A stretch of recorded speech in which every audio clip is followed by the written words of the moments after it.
What's going on, my hungry humans, and welcome back to the Hungry Road. Thank you for tuning in. I really appreciate it. If it's your first time seeing my face, please go and smash the subscribe button. Like the video while you're at it. I really appreciate it. But you're here for the 2023, my first 2023 of the year, BMW X5 45e. Now, if you see over there on that side over there, you see a little door up at the front. That means it's going to be an electric car. Also, what the E means at the end of the 45. So I'm here in Cleveland, Ohio. I was at the National Rental Car. I looked around. They had some heat there this week. They're like a 750 I tried to get, or 740 I tried to get. They had some Audi Q7s. They had the Mercedes GLS. They were stacked for some reason, but it's okay. I was able to take this guy, so I appreciate the assistant manager there. Thank you very much. But yeah, man, this thing is really, really nice. Now, I want to kind of compare it to the Range Rover. This thing is a lot cheaper than the Range Rover I reviewed last week or 2 weeks ago. This one starts at about $64,000, but you can option it way up into the sky if you want to. But this is a much more reasonable, and I see the value in this one versus the Range Rover. So let's go over some of the features and I'll explain my hypothesis and theories and all that kind of stuff. So let's discuss one of the most important features of a car, the way it looks. This one's pretty decent. It's not my favorite looking SUV on the road. It looks pretty normal, pretty tame. The lines are cool, they flow, they're consistent. It's okay. There's nothing aggressive about it, nothing too crazy about it. There's nothing excessive, and that's fine. I think that's what people kind of want. Now, this is a little more flashy than like an Audi SUV would be, unless you go like a Q8 or SQ8, something like that. But we're not talking about those. We're talking about the BMW X5 right here. So let's go over the colors. So if you're gonna spec a brand new BMW on the website, 2023 or whatever, you get two free colors. Alpine White, which is what you see in front of you right here, and Jet Black. Those are the only two colors that are absolutely free. Well, they're included into the price. But if you're willing to pay $650, you get a choice of 6 more colors. Let's go over them real quick. We have a black sapphire metallic. I'm assuming it's gonna be some flakes in the paint, whatever. We have a dark graphite metallic, so like a deep gray. Then we have mineral white metallic. I'm assuming it's gonna be like a pearl sort of paint there. Then there's sparkling brown metallic. This one is not cute color at all. And then we have Phytonic blue metallic, which is gonna be like BMW blue. That's what I call it. It's a very distinct blue. It's the color I would choose for almost any BMW, except for that green one. Don't worry about that. That's another story right there. And then we have Manhattan green metallic, also a very ugly color. I don't know who's optioning their cars with these paints on them, but to each their own. Last but not least, we have the most expensive paint, the carbon black metallic. Now, I have no idea what this carbon black metallic would look like compared to the regular black metallic, but it is $650. But you also have to option the M Sport package. Now, the M Sport package is going to give you a different front bumper, different side skirts, different rear bumper. It makes the car look a lot better regardless. That's going to be $3,300 on top of the $650. So now you have $4,000 for a paint. But it's not just the paint. When you get the M Sport package, you can get the chance to get different wheels. We'll discuss those when we talk about the wheels in a minute. But I don't know if I would option up the black Sport package or the black paint like that. I'd get that Phytonic blue and the M Sport package. So I would have the option to get the paint anyway. What am I talking about? All right, let's discuss the front end real quick. I love it. It's very futuristic. Of course, we have the big, iconic kidney grille by BMW up front. It's not the giant M4 grille that everyone complains about, but these grills have gotten a lot bigger over the years. This one is tasteful. It's not a big deal. I'd take that front license plate off of there real fast, but no big deal. These running lights are very interesting. It makes you think like the car is like sleepy, like it's closing its eyes, or it's just like waking up. It's kind of funny, like they didn't complete the circle, you know, like the angel eyes, the old school BMW angel eye was the complete circle.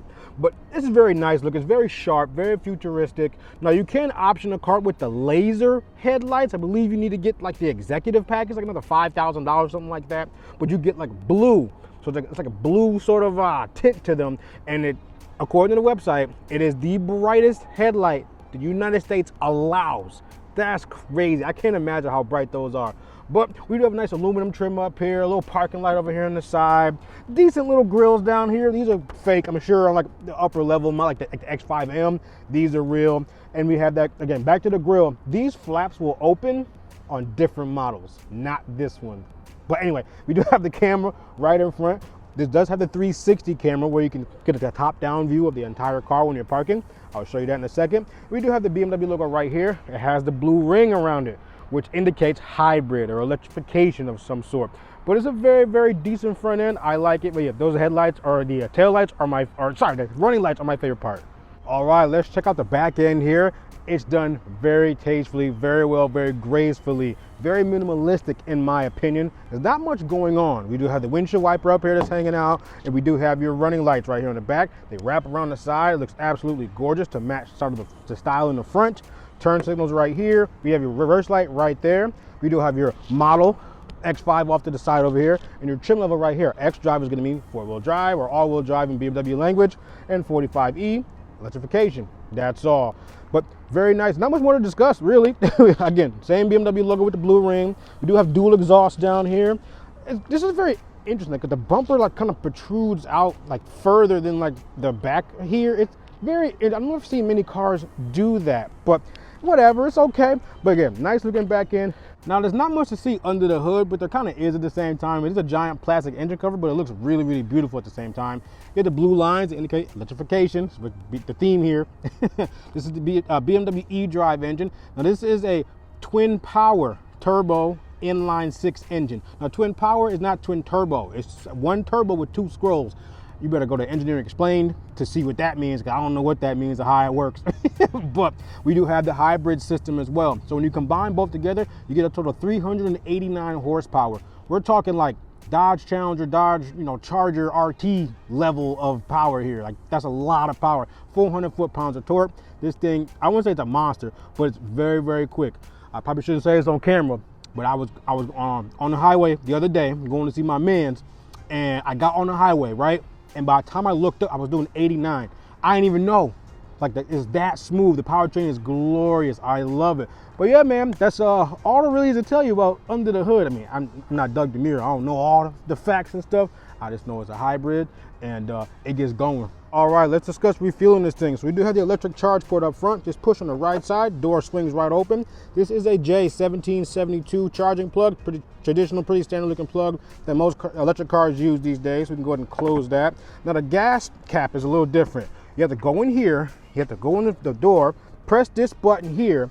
You have to wait for the car to tell you preparing for refueling. You actually sit here and wait, refueling possible. Now we can run around to the other side over here, the passenger side, and then you can push it to unlock it. Very strange. I don't understand that. Like, a lot of these cars these days, you can just push thing and open it. But now if I lock it, can I open it back up?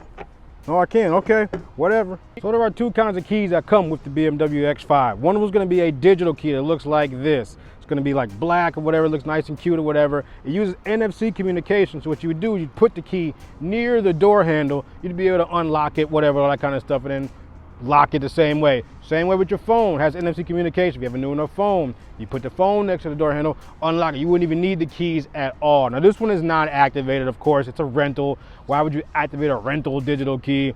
But it's cool, it's so sleek. Keep it right in your wallet. You don't need to carry bulky keys anymore. I like it. That's a great idea. No Tesla does it, whatever. Let's move to the second keys. So these are the real keys, the regular keys. It's not a super heavy, whatever. It's fairly light, to be honest. We do have an unlock button up top, lock button in the middle, trunk button right there, and a panic button. Now, with BMWs, most of these new ones, just walk up to the car with the keys in your pocket. It'll sense you're nearby and will unlock the car for you. See, the mirrors will unfold, the car unlocks. Now, if you want to lock the car, all you do is walk away from it.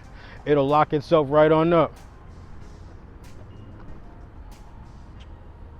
This is absolutely beautiful interior. It's nothing too crazy, too outlandish, but it's very simple. The first thing that catches my eye though are these beautiful like quilted leather seats. They have like this sort of cross pattern. It's not cross stitching, but it just looks very nice, very luxurious. It's what I expect from a luxury car, to be honest.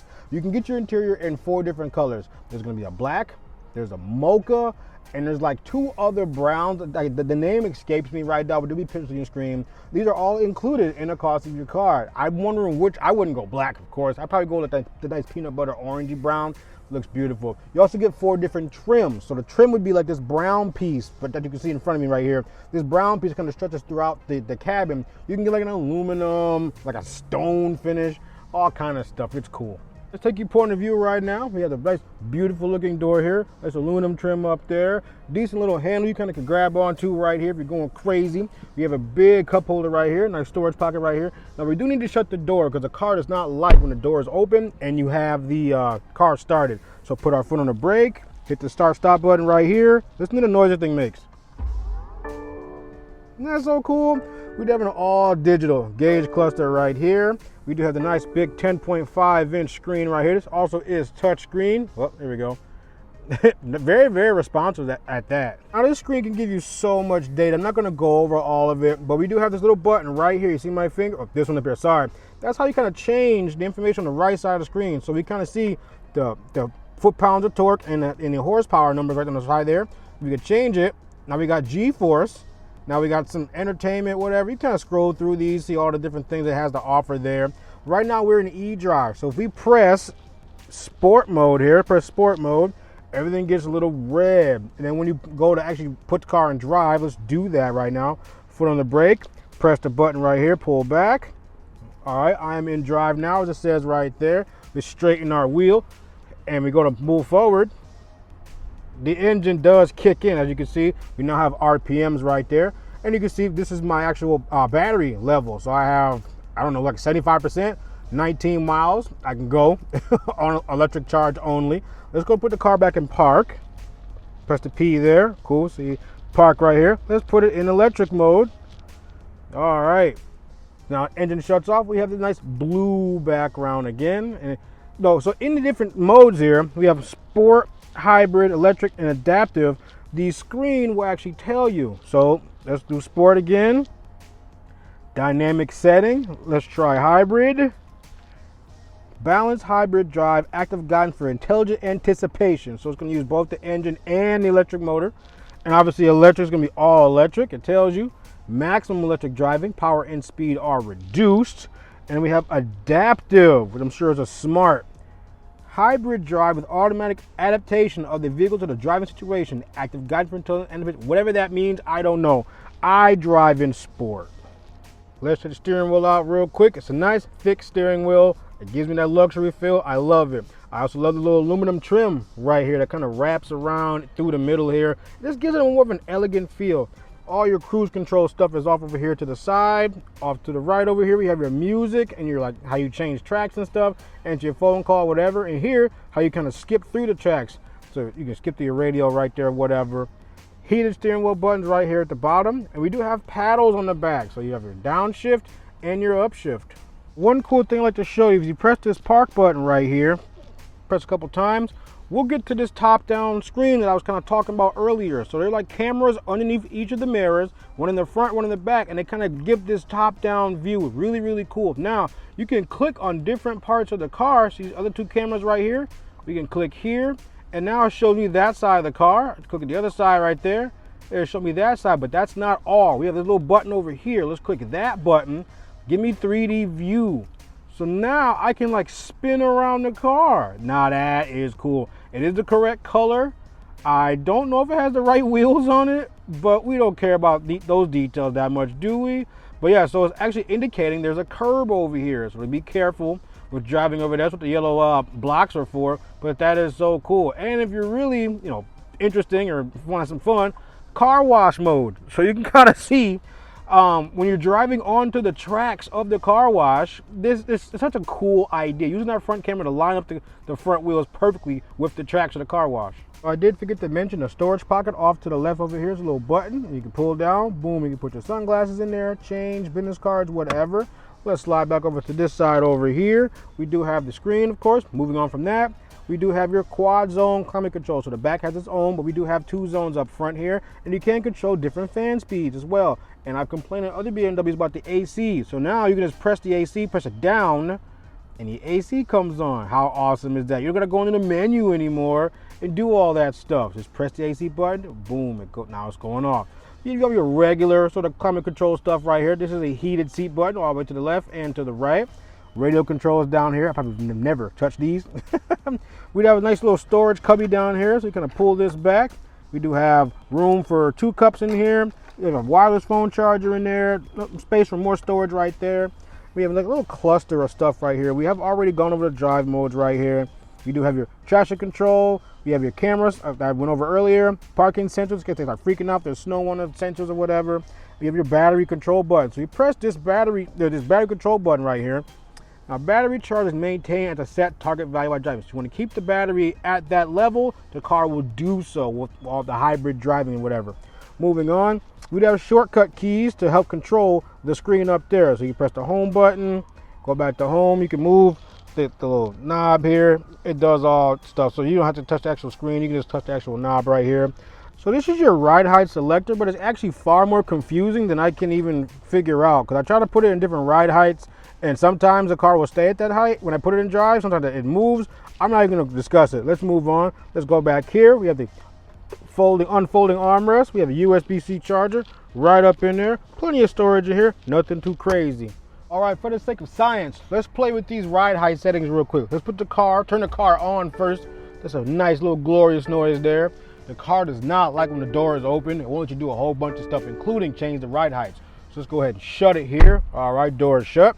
And now we're just gonna go ahead and see it. The car is already raising itself up. Let's just max it out. Let's see how high this thing can go.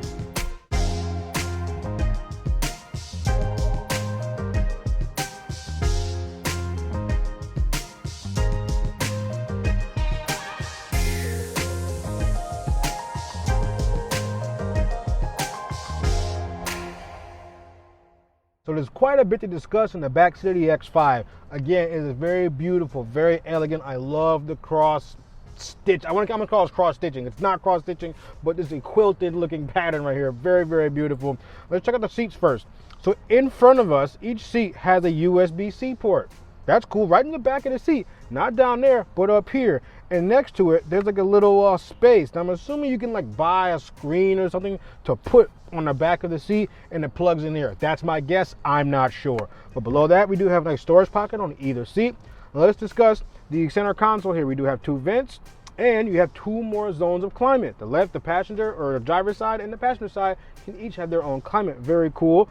Just a fan speed. Now the fan speed is gonna be shared for both of them, but we do have heated seats back here as well. Now I see a blank switch. I'm assuming you can get cooled seats as well. Below that, storage cubby, and below that, a 14-volt outlet. Nothing crazy down there.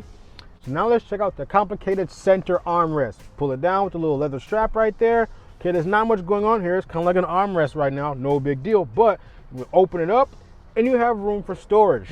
Put whatever you want in there. I don't know, video game cartridges or DVDs, Blu-rays, whatever.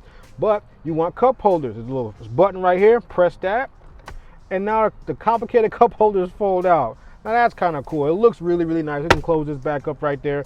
Got your drinks back here. Let's fold it back up. Cool. That's not all. There's another strap right here. It's just begging to be pulled. So can you pull it? No, you can't pull it when this is up. Let's just do it now. Pull it, and the whole thing folds forward. Now you can put your skis in here or your snowboard or whatever. You know, you can use it as an armrest, but it's kind of like really, we gotta lean in with it, but that's fine. So this is going to be a 40-40-20 split folding back seat. Let's fold it back up and we can move to the back.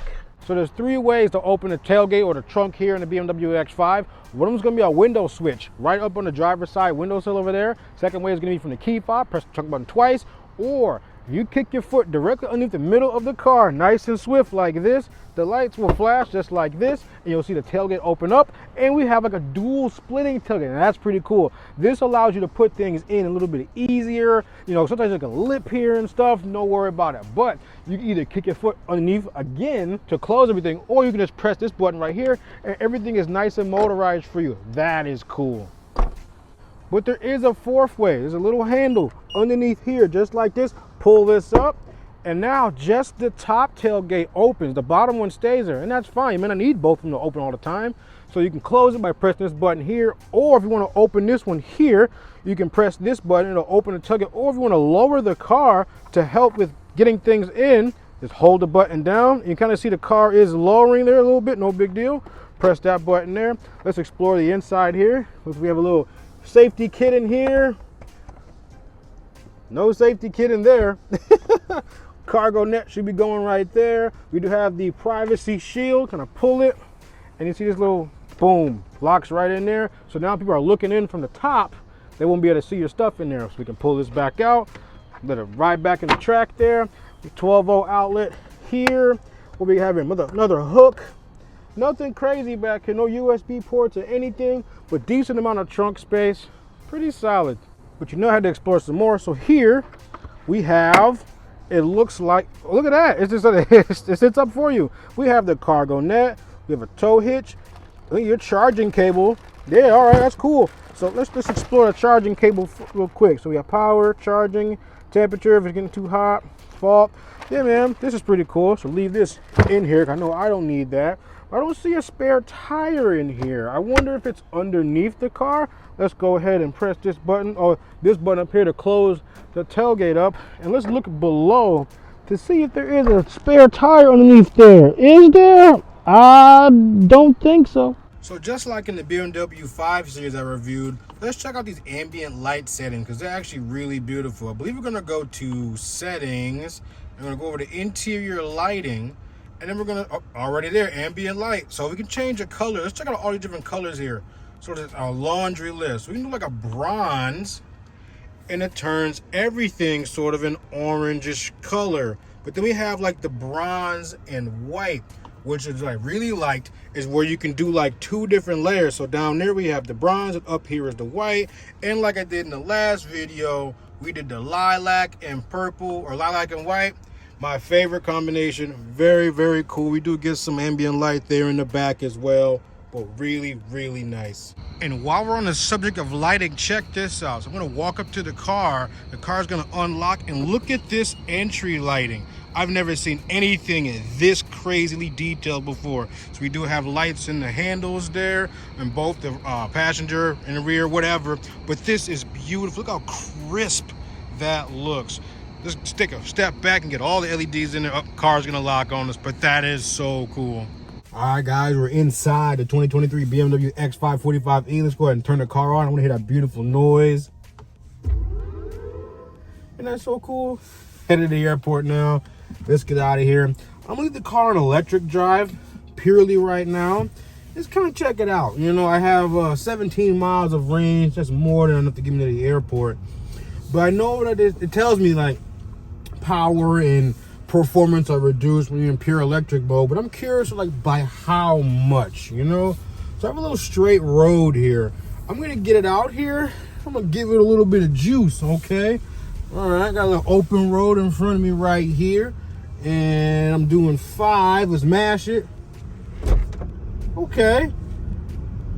It's very gentle. Yeah, that's very gentle. It's so cool though, like just driving in an electric car. Like you don't have the roar of the engine or any of those kind of things. It's very strange. I don't know, like being on the subway, not a subway, like the electric subway where they kind of take off, you don't hear much, but that's crazy. So I believe you get like 30 miles of range on pure electric if you have the battery fully charged. Now, it takes a while to charge it overnight, but that's fine. If you have the house to do that, you pull up at night, plug your car in, and go about your business. And then you wake up, your car is fully charged, ready to go. And if you live within 14 miles of your job, you can drive to your job on electric motor only and come back and use 0 gas. Again, that is such a cool possibility to have. But if you go for a road trip or whatever, boom, put some gas in it, and you're good to go for like 500 miles.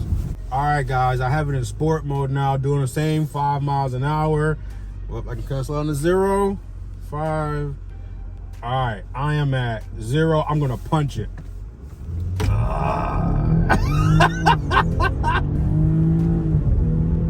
And there's 60.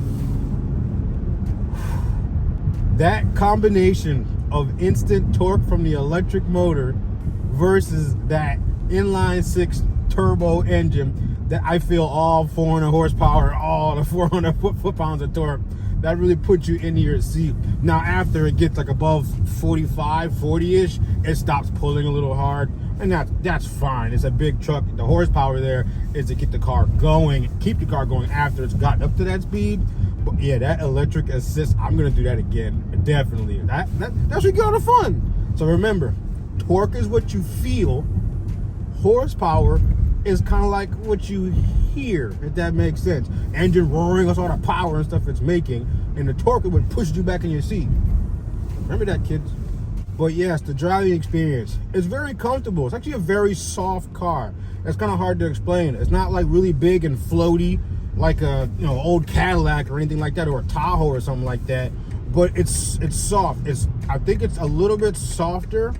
No, actually not as soft as the Velar was, the Range Rover Velar, but definitely not as rough as the Range Rover Sport was. Now, it could be due to the rim size. This is on 20s as well, but the tires are a bit thicker. See, now we got traffic and stuff. I can't punch like I want to. We're going to punch anyway. All right. It's only good from the start. The steering wheel is nice and thick. I feel a good luxurious vibe in here. I can chill. It's comfortable. I can adjust the bolsters on the side of the seat. And the bolsters are going to be the piece of the seat that kind of holds you, like right here. I don't know if you can see it in the camera, but you can move those in and move those out. If you're like a bigger person like me, you want them kind of spread out. Or if you're a little smaller person like Bae, she wants to move them in, so she's hugged by the seat. It makes sense. Blind spot monitoring is standard. It's a little triangle on each of the mirrors, nothing crazy. You do have front end collision warning, rear end collision warning. This car is going to keep you safe. You do have lane keep assist. It is just as aggressive as it was in all the BMWs I've driven. It's fine. It's trying to keep you on the road and in your lane and safe. I get it, but I would turn it off because, like, you know, you get too close to the line, it's like yanking the wheel that way. Like, okay, my bad. The sound system is great in here. I can blast my music. I feel good about it. But one thing, I was driving back from my man's crib, and I can slouch. I can put this headrest forward, and this is like the perfect recline position. It's like when you're laying in bed watching TV, but like your bed can like recline up so you can still see the TV, but you're not laying all the way flat down. This is like perfect. I absolutely love it. It's so comfortable. I like it a lot. Now, like I said, it's not the best looking SUV. That's fine. Some people want the more traditional look of an SUV. I don't. I'm a radical man. I'm a flashy guy. I get it. You're not going to turn a lot of heads in this SUV. Oh, speaking of SUV, BMW doesn't call this an SUV. They call it an SAV, Sports Activity Vehicle. Come on, man. It's an SUV, man. You ain't got to differentiate it by whatever. You know what? BMW, do what you want to do. It's kind of like Ferrari doing the FUV thing. Ferrari utility vehicle. Bro, it's an SUV. It's fine. Or everyone's calling their cars crossovers. And they're like, no, they're not crossovers, man. Crossovers, like, we don't know what it is. This is clearly an SUV. Back to the business. Overall, I do want to say I like how this car, truck, SUV, crossover, whatever, it's not over the top. And it's not lacking much either. Like, it gives me everything that I need that I can think of at this moment in time, and at I would say a pretty okay price point. You know, $65,000 is a lot of money, but yeah, you can go buy a Chevy Blazer or whatever for like 30 grand on a used market. I wonder what these are going for on a used market. I know they drop like rocks because they make so many of them and stuff, but I think it's a good value for what it is. Like the safety aspect of it, you can kind of go off-roading with this if you wanted to. You can like lower and raise the car, but like, would you really want to take this off-roading? I don't think this is the truck designed to do that, but that's fine. All right, we're gonna punch it again. It's because we can.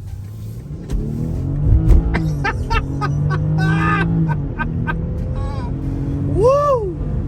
Oh, man. Yep. Don't give me no fast car, for real. I'd be in jail. This is a BMW truck. I can't imagine what like real exotic cars feel like. You know, all-wheel drive, 700 horsepower. I cannot imagine. I watch all the YouTube videos, all my favorite guys out there, they have all the Lambos and the Tesla Plaids and all that kind of stuff. I can't imagine how it feels in those cars. This is a 400 horsepower truck. Like, those things are 1,000. I can't even imagine. I need to get my hands on something fast, something really fast. I just love how, like, at almost any gear, you put your foot down and it kicks in. You get that instant torque from the electric motor. And I gained a mile somehow.